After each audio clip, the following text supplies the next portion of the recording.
Evening guys, kahit tayo na alaga natin. Bagong saing pa yan. Bagong saing. Tama yan sa kanyan. Saing.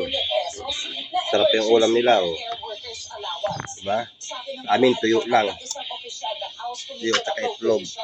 Hindi talaga kukumpronsiho ang program appropriations, lalo dito inililista ang panggasto sa kalamidad o emergencies. Para hindi po yata yan, ulam namin, tuyo. nagiging programa ang gobyerno, Tuyo. magamit po ito sa pangangailangan kung may kailangan mga emergency cases or situations. Sa kanila, masarap. Tandaan po natin, hindi 552 na. Yan. Kain na tayo. Ang alaga natin. Ayan,